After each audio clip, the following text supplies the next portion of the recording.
Ok, estou de volta ao programa Mercado Futuro. Eu converso com o pesquisador, professor doutor da Universidade Federal do ABC, Adriano Benvenho. Ele é professor de física.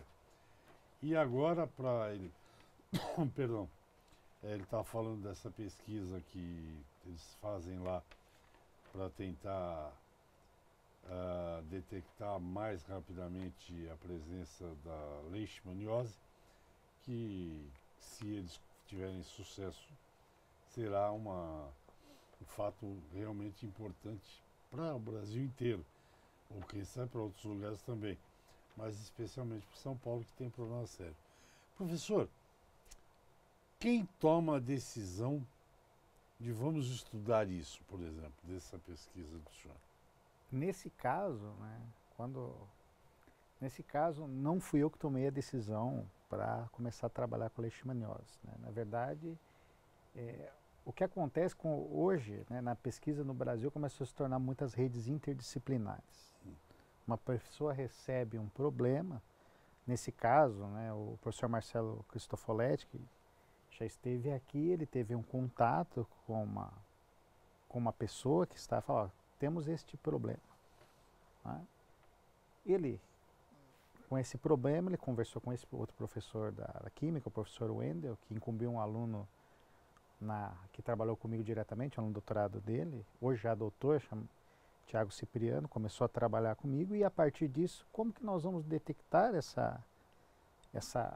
Então, você parte da pessoa que tem um contato com a pessoa da indústria, né, uma pessoa que está precisando de uma resolução para o problema e as pessoas vão formando equipes interdisciplinares. No caso, eu fui o último a chamar para essa equipe porque eu já tinha uma experiência com sensores, com narizes eletrônicos que eu trouxe do meu pós-doc que eu fiz na Universidade de São Paulo.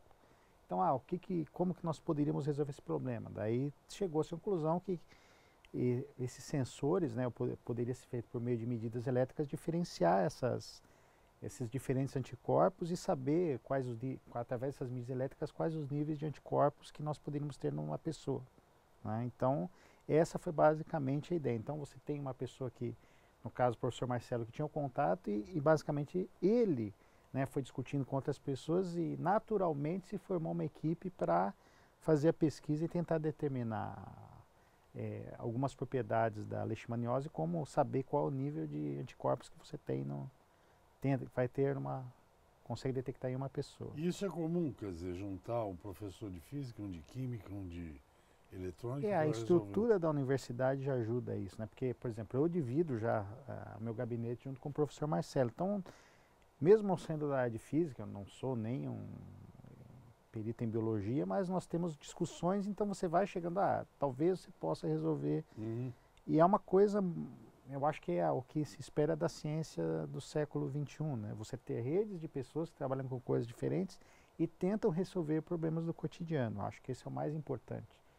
O que eu acho importante é que a universidade não pode ser fixada só em pesquisa que interesse ao mundo científico. Científico que eu digo é você publicar artigos, mas também nós temos uma incumbência de tentar ajudar a sociedade de uma forma geral a Uhum. resolver seus problemas. Né? Eu acho que é uma... Teve não é recente, mas teve nesse negócio de rede, por exemplo, uma doença na citricultura brasileira. Tinha FAPESP, né, patrocinando ou apoiando, tinha a USP, tinha Fundecitrus, era uma rede, eles fizeram uma rede de cientistas. Tinha na França, tinha na Flórida, e eles ficaram trocando ideias, né, e contando os avanços. No caso do senhor lá da universidade, de você é mais jovem que eu, também no caso desse projeto seu, tem uma professora dos Estados Unidos. Sim.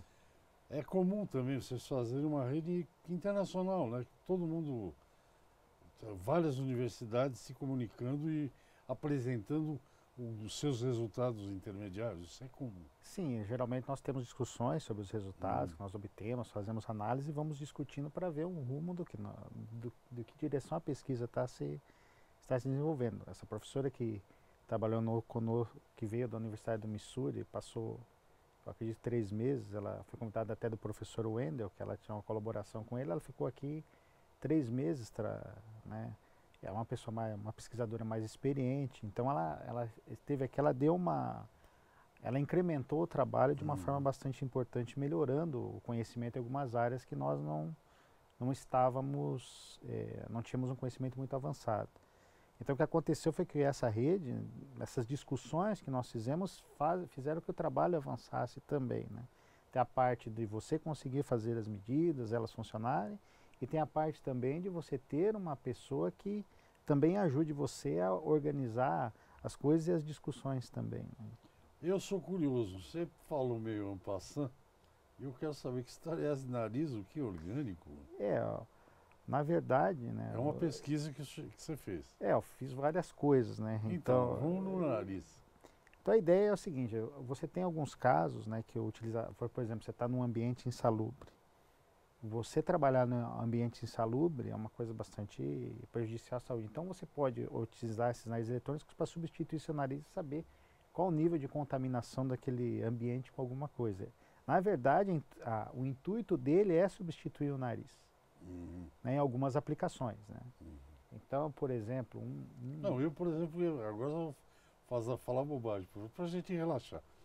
Eu, por exemplo, quando alguém vai pintar a casa ou pintar um lugar, eu não suporto aquele cheiro de tinta. Hoje já tem tintas que nem tem mais cheiro, mas eu precisaria de um nariz eletrônico, é isso? na verdade, a ideia dele, né, o nariz eletrônico é detectar algumas substâncias que sejam tóxicas. Tóxicas.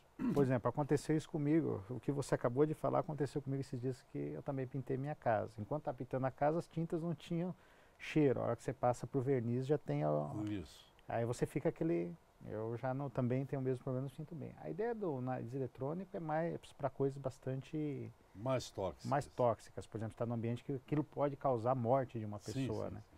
Apesar que eu fiz coisas que não estavam relacionadas à morte de pessoas. Eu fiz um nariz eletrônico, né, que eu trabalhava no Instituto de Química da USP, que detectava diferentes tipos de cerveja. Ele conseguia separar pelo cheiro diferentes tipos de cerveja. Olha, né? Tem gente que vai gostar disso, hein, Belo? Então, pelo cheiro, então, foi uma pesquisa que foi Se feita... me pedir no intervalo, eu não sei. Então, foi uma pesquisa que foi feita isso em... Na época eu estava lá, foi em 2008, então nós pegamos vários tipos de cerveja, né? Colocamos esse sensor. O que acontece? Você pega esses sensores, coloca no vapor da cerveja e ele dá uma resposta elétrica. Então, a partir dessa resposta elétrica, nós conseguimos separar pelo cheiro, por exemplo, cervejas de vários tipos e mais cervejas que tenham álcool ou não tenham álcool. Foi uma pesquisa bastante interessante. O senhor gosta dessa coisa do sensor? Essa história do sensor, a gente volta já. Eu tenho que chamar outros intervalos. Gente, eu converso aqui com o físico, professor doutor Adriano Benvenho, professor de física lá da Universidade Federal do ABC. Primeiro bloco ele falou desses sensores que eles estão usando para detectar leishmaniose. Agora terminou o programa falando de um nariz eletrônico, olha que coisa interessante, que eles usaram para detectar tipos de cerveja, por exemplo. Imagina, tem aquela cerveja que tem teor de álcool maior, outra menor, e um nariz eletrônico pôde identificar isso. Mas já já a gente volta para o último bloco do programa. Até já.